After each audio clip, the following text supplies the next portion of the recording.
Sadio ci ñi gën a xarañ ci àddina ci football ci la bokk. mësuta def benn bis. donc bii yoon bu ne du ma ñëw ngir raison personnelle. man damay taxaw foofu fi mu taxaw foofu laay taxaw. du ma seet lu ne ci gannaaw ak lu ne ci gannaawaat raison personnelle xëy na dana am jamono yoo xam ni danañ wax lu tax moom mu ne ñëwul waaye.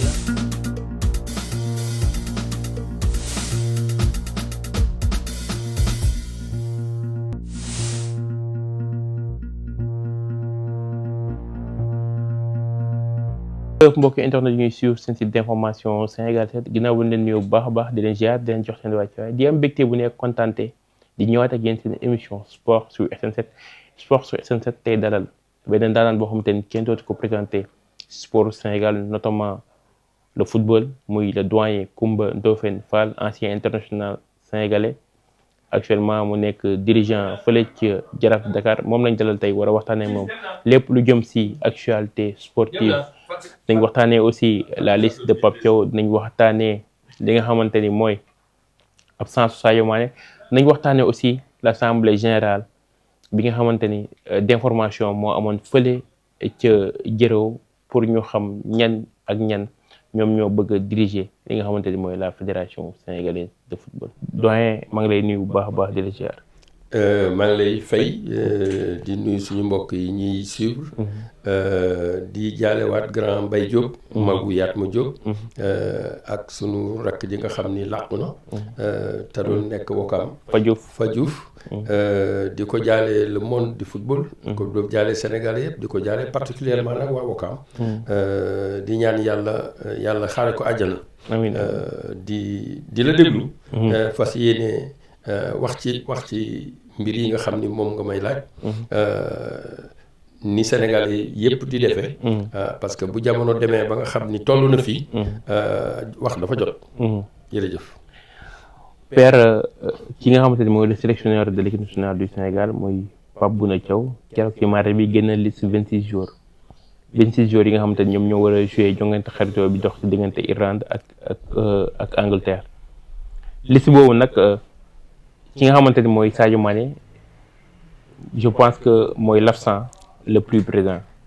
ndax c'est la première fois depuis mondial bi nga xamante ni mondialu Qatar bi Sadio Mané bokkul ci jongante équipe nationale du Sénégal. coow li bëri na lool.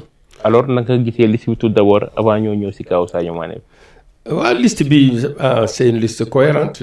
dafa dëppook li nga xam ni moom la Sénégal di def at yi yëpp. mooy d'abord am nañu benn socle. benn base de travail.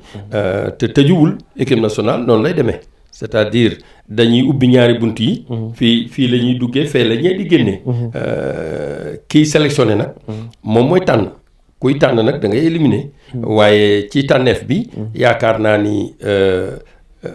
politique gu Sénégal depuis quelques années noonu la demee mooy ñun dañu am ay formateurs. formation des formateurs nga xam ni dañ cee def sunu kéemtalaayu kattan. loolu moo tax ba fi mu ne joueurs yu bëri baax. parce que équipe nationale amul at boo bëggee jël sama place da ngay fexe bay def li gën man li may def. amul gone amul mag. loolu la ñu gis ci liste bi. parce que ñi nga xam ni yaakaar nañu ni parce que saison yi dañuy duggante. am na ñoo xam ni presque ñoom ci seen biir saison bi tànneef bi presque benn la. mais du tee mu ubbi ñaari bunt yi ba nga xam ni gone yi dañuy ñëw di irriguer li fi nekk. ànd ak mag ñi. loolu mooy affaire équipe nationale. ñi mu jël am nañu yaakaar ci ñoom.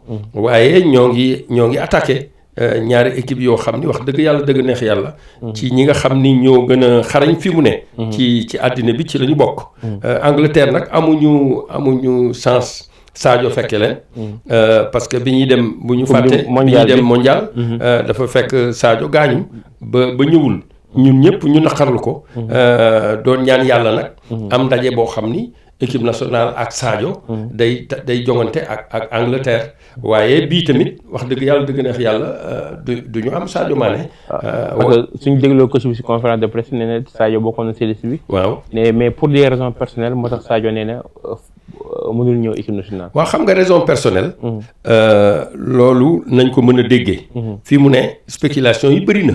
coow li bëri na. waaye bu ne boo nee du ma ñëw wala bàyyi naa ngir sama raison personnelle.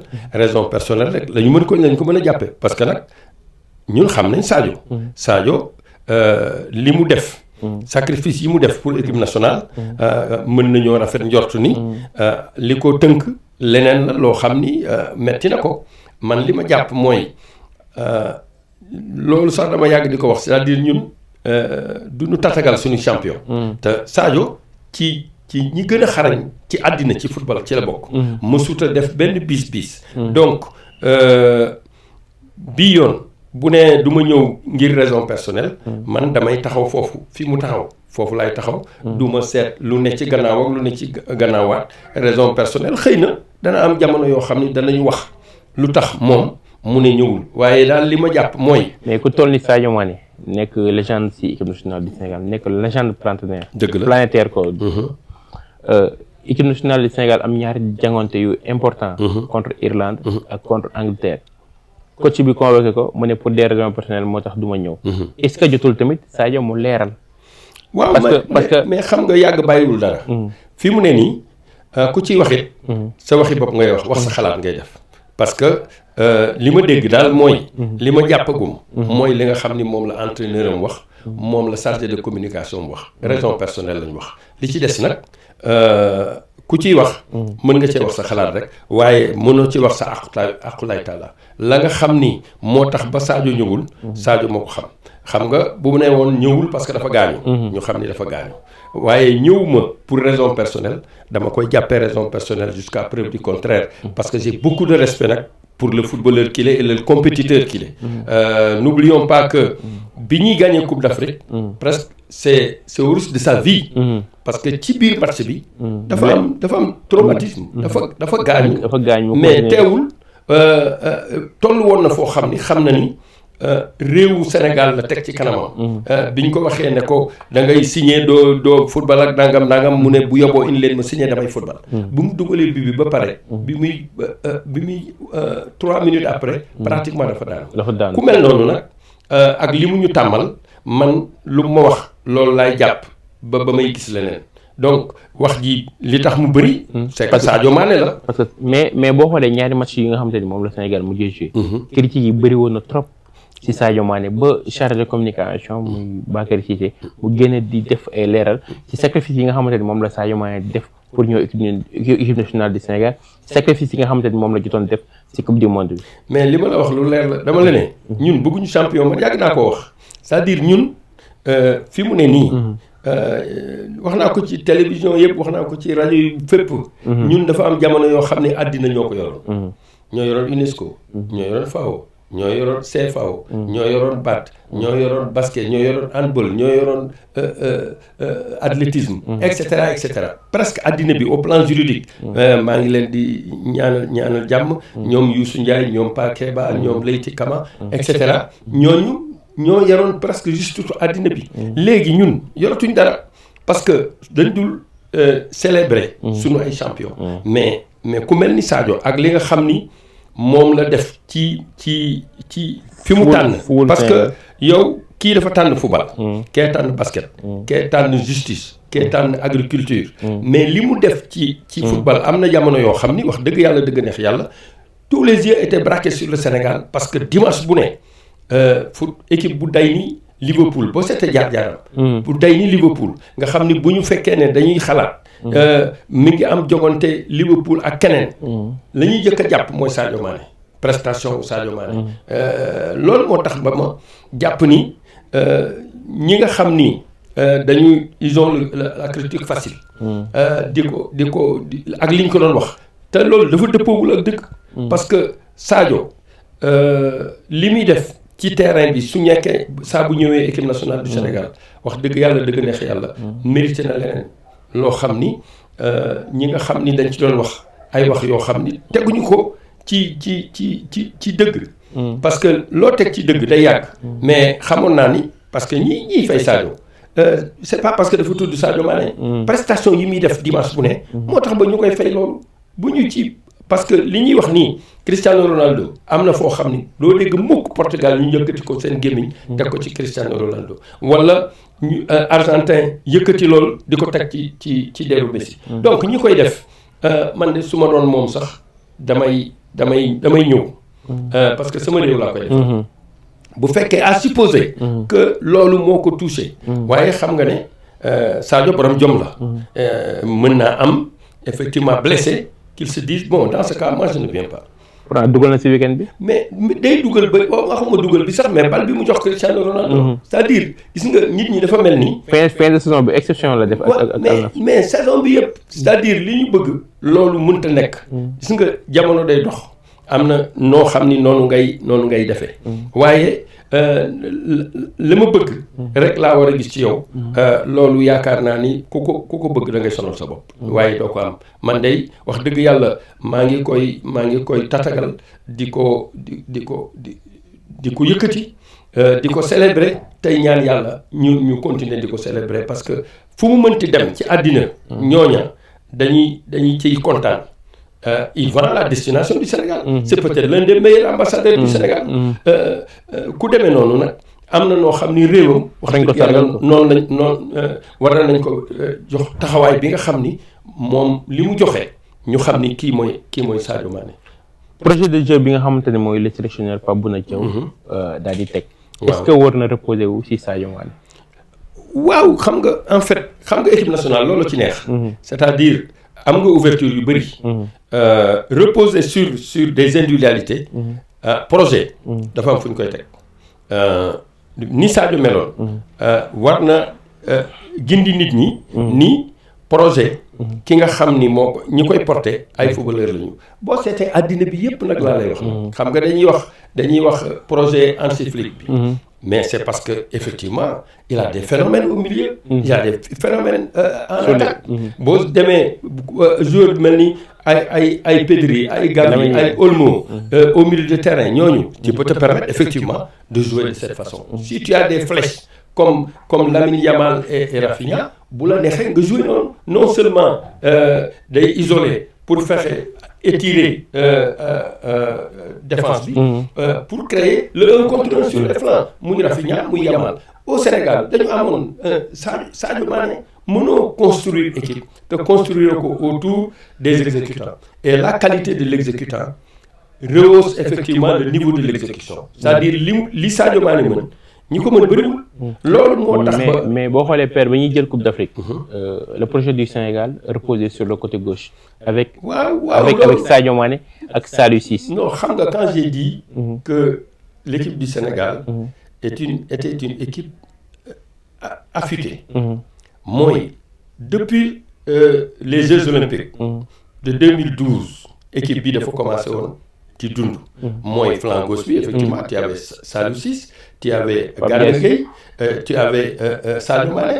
donc ce flanc gauche nit dañ ko construire pendant un certain nombre d'années.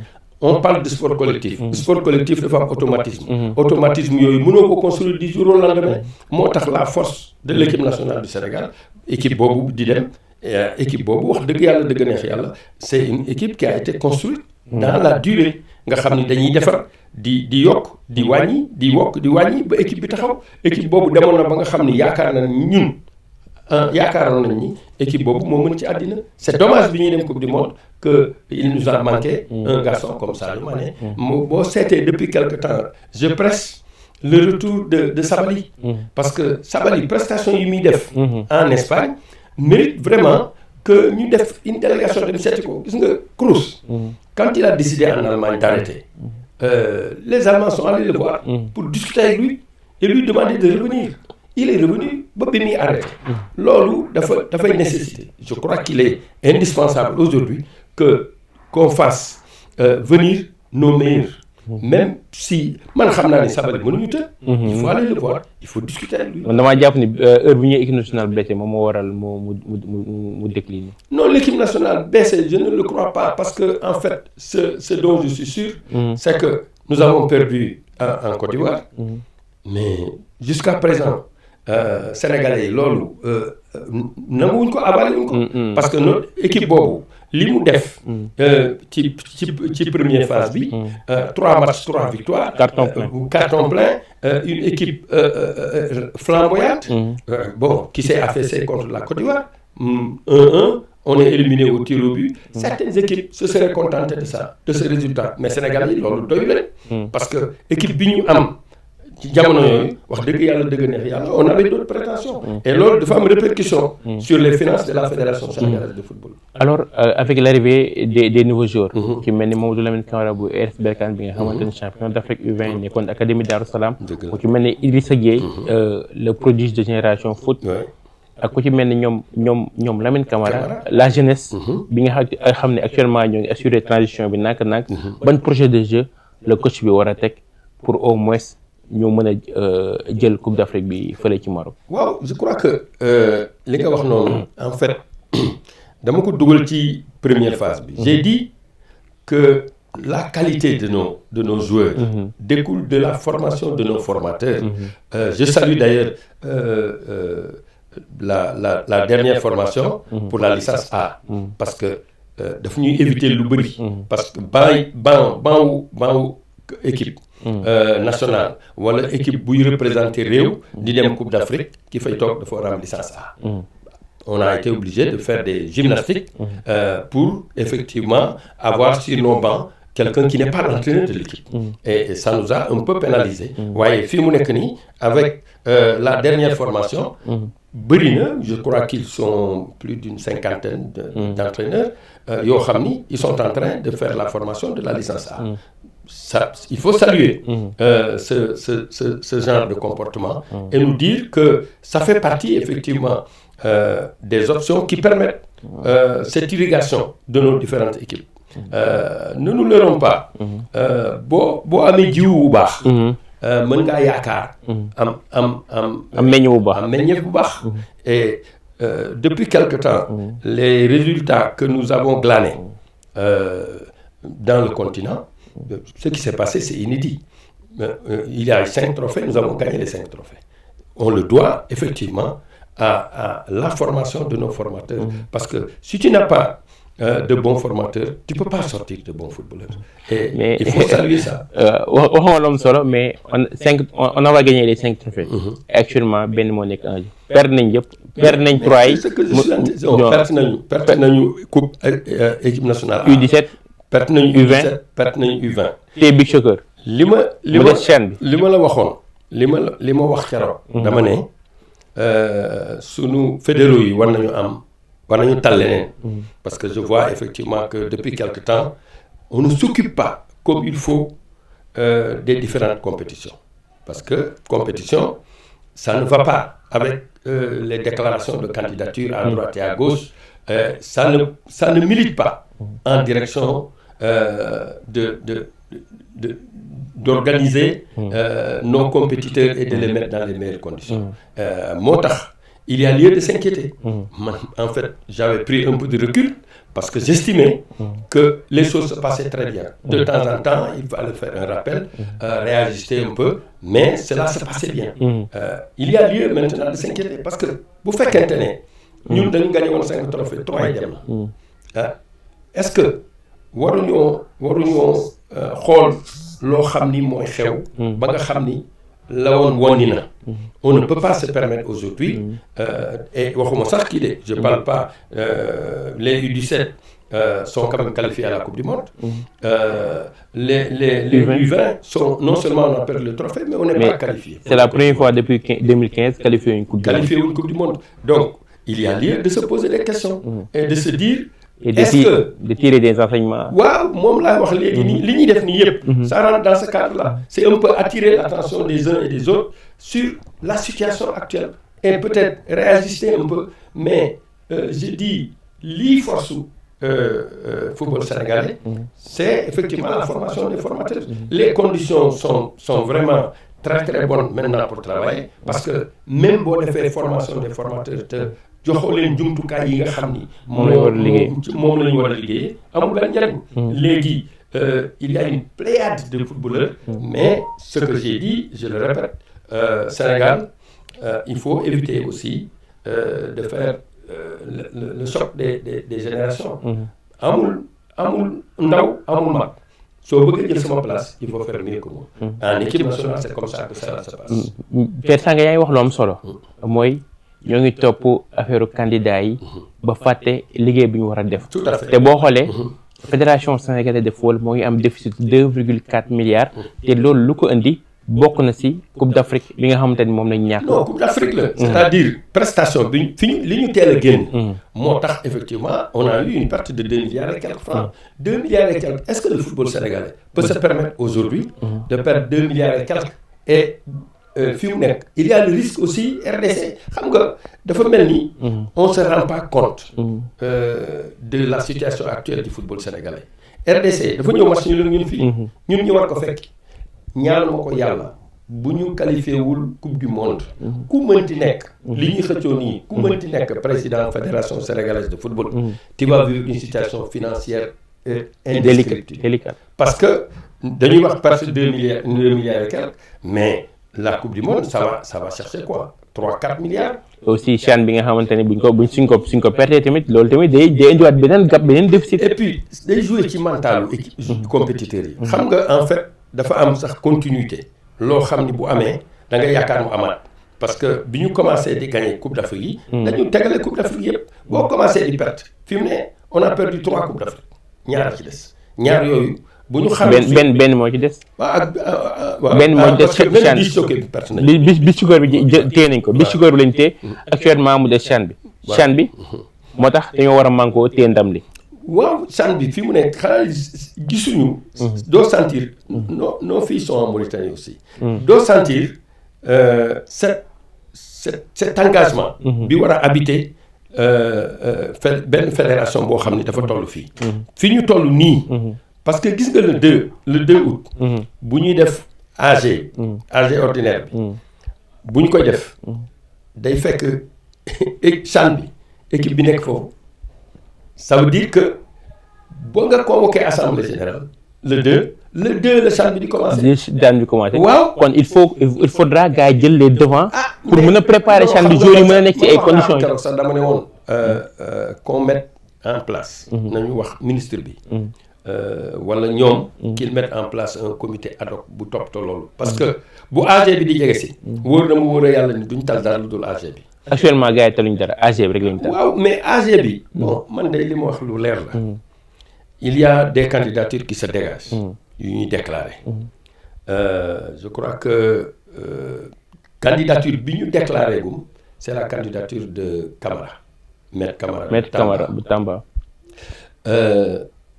Augustin Senghor ba léegi waxul ndax day nekk candidat wala du nekk candidat. Madi. J'ai bien apprécié la fois dernière, c'est le garçon que je connais le mieux. Il a dit, nekkoon na candidat. Il est allé aux élections, il a été battu dignement, sportivement, avec fair play. Il est allé féliciter Augustin Senghor. On est d'accord. Cheikh Seck, mon président, lui, il comprend ce que je dis. Quand je dis, je suis de l'école du Jaraaf. C'est-à-dire que le président, Cheikh Seck, nous fera peut-être l'honneur de nous associer à sa décision. Parce qu'au Jaraaf, c'est comme ça que ça se passe. Mais à l'heure où il dira, parce que le mot waxagum daf ne bu Augustin nekkee candidat du ma nekk candidat. Ça veut dire que moom bu Augustin nekkul candidat day nekk candidat. Mais bu nekkee candidat, s'il lève le petit doigt pour dire je suis candidat, à la minute même, s'il le dit à midi 2 minutes, il a mon soutien. Pour plusieurs raisons objectives. D'abord, Jaraaf laa bokk. Les décisions au Jaraaf se prennent dans nos instances. dañ koy discuter. bu ñu ko discuter ba pare ku ne mën na joxe xalaatam. mais quand la décision est prise, elle engage tout le monde. Premièrement. Deuxièmement, j'ai été son président de section. Brillant footballeur. Capitaine du Jaraaf, capitaine de l'équipe nationale. Il faut aller en Tunisie avec Cheikh Seck pour connaître la dimension de l'homme. 486. Voilà, mais d'abord, tout ce qu'il a fait là-bas. En plus, bi mu jógee foofu, il est venu, j'étais président de section, il était dans ma section. Il est resté au Jaraaf. il a été président de section. Aujourd'hui, c'est mon président. Et il est mon président doublement parce qu'il est aussi le président de l'Association des internationaux du Sénégal. AIFS. Donc, s'il lève le petit doigt pour dire je suis candidat, à partir de ce moment, je vais le soutenir. L'autre, entre moi et Madi, je crois que ils trouveront un terrain d'entente. Mais Ablaye Sow Ablaye Sow, je pense qu'il ne sera pas candidat. C'est-à-dire, au regard de la conduite du garçon, je crois qu'il ne sera pas candidat. Le gars de Diourbel, Ablaye Fall, sama jarbaat la. Moi, dégguma ko. Parce que ce que j'entends, il y a beaucoup de déclarations, ça vient compte tenu de la situation. Mais Djibril Wade, dégguma ko ne day. Déedéet, je n'ai pas entendu. Mais dégg naa manko bi moom dégg naa ne moom actuellement bëri nay polémique manko bi tas na. waaw tas parce que li indi woon manko bi dañ ko waxtaanee. peut-être buñ nee tas na. dafa fekk ñoom ñu dem ba indi wuñu beneen manko. Bon, en tout cas, les résultats que nous avons obtenus découlent du manko. C'est-à-dire li nga def mu jig la. yaakaar naa ni boo koy bàyyi na fekk nga teg ko fenn fi mu ne nag. Il y a des déclarations qui fusent à gauche et à droite. Ouais, c'est pas parce qu'il y a des déclarations à gauche et à droite qu'on ne parviendra pas un peu à trouver des solutions. Peut-être ben ñaari candidat, ñetti candidat ñoy demando. Mais apprenons de nos erreurs. Ce qui s'est passé au Sénégal. Mais ak déficit bi nga xamantene mom la fédération bi am. Ki nga xamantene mo wara wuti Augustin Senghor su amul projet. Su amul projet est-ce que do am ay problème par rapport ak xam nga li ñuy wax. D'abord il faut remercier l'État du Sénégal qui a passé son temps à soutenir les différentes fédérations et particulièrement le football parce que football moom bu la ci kenn nax ça demande trop d'investissement. Et l'État a suivi jusqu'à présent. J'ai entendu le président Augustin remercier l'État du Sénégal. Donc, nous ne pouvons que suivre les pas des fédéraux qui sont en train de gérer le football de notre pays. Mais, si tu ne gagnes pas, tu n'auras pas d'argent. Parce que, il s'enrichit dans son activité. Footballeur bi day gagner compétition yi di am ay milliards. Si nous ratons la coupe du monde, ne t'en fais pas, nous aurons des difficultés à nous en. Kon lan lañ xaar ci état bu bees bi. Mais au moins l'État est dans son rôle. Ce que l'État a fait jusqu'à présent, c'est ce que l'État continue de faire. Par contre, il y a quelques petites restrictions. Par exemple, l'État a dit qu'à partir de maintenant, vous qualifiez Coupe d'Afrique, ça mérite réflexion. Mais si déjà avec l'élimination en équipe nationale, on a perdu 2 milliards, si nous ne sommes pas qualifiés à la Coupe du Monde, on perdra peut-être 4 ou 5 milliards. Et bonjour les gars. Il me sera difficile de soutenir l'élan actuel du football sénégalais. Parce qu'on joue au football partout au Sénégal. Mais même ces compétitions... mais est-ce que jotul ñu changer li nga xamante ne mooy code sport Sénégal bi nga xamante ni yàgg na trop te buñ sukkandikoo ci charte bi le sport le football est amateur. Non, je suis d'accord. Jusqu'à présent, il y a des on avait dit qu'on va changer les textes. Nous allons discuter, modifier ci, etc. Ça n'a pas été fait. Il faut très rapidement, effectivement, aller vers ça. Mais on parle de projets, etc. Nous savons aucun décideur ne va accrocher son produit sur un support qui n'est pas vainqueur. C'est-à-dire, si le football continue à gagner, tu peux aller voir les sponsors. Parce que les sponsors, ce n'est pas des philanthropes. Ils accrochent leur wagon parce qu'effectivement, ils vont y trouver des retours sur investissement et une bonne visibilité. Mais si l'équipe nationale cesse de gagner, peut-être il y aura quelques philanthropes qui vont accompagner.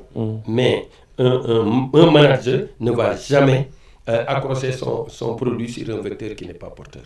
Je souhaite vraiment qu'on mette un terme très rapidement à tout ceci et qu'on s'occupe de ce qui, à mon avis, est plus important que tout, c'est-à-dire le terrain. Aller chercher notre trophée CHAN, nous qualifier à la Coupe du Monde, c'est déjà deux gros chantiers. Parce que j'ai dit et je répète encore, cette coïncidence entre le CHAN et l'Assemblée générale, ça me dérange. Je ne vois pas comment une fédération va s'organiser. Est-ce que jotul ñu push assemblée générale bi ba après CHAN bi pour au moins suñu fédéraux yi daal di jox ak yelleef joueurs yi nga xamante ne ñoo war. À mon avis, ils auraient dû le discuter à l'Assemblée générale, à la dernière Assemblée générale. Les gars, nous pensons que nous avions fixé la date de l'Assemblée générale le 2. À cette période-là, il y a le CHAN. Qu'est-ce que nous faisons? Il faut le discuter. C'est ces problèmes qu'il faut discuter. Au lieu de se mettre à dire candidat, tel n'est pas candidat, etc., etc. Alors que nous connaissons tous. Nous savons tous ce que nous avons réalisé. Moi, j'ai dit à un certain moment que ça faisait désordre qu'il y ait un gouvernement du football sans Madi et Saher Seck. Pour tout ce qu'ils ont fait pour le football sénégalais. Ça, c'est vrai. C'est-à-dire, nous connaissons, nous savons ce que chacun pèse. Si nous faisons objectivement, nous mettons à chercher la performance, nous savons exactement quels sont les hommes qu'il faut désigner pour chercher. Parce que boo bëggee doxal suñu football réew war ngaa xool lan laa defal sama réew d'abord. Mais on est en compétition. C'est-à-dire la compétition est réglée par le terrain. Nous ne sommes pas des politiciens. nga xam ni da ngay dem wuti nit. On devrait, parce que dans l'amélioration des textes, il faut mettre ça. Qu'est-ce que tu as fait pendant 10 ans?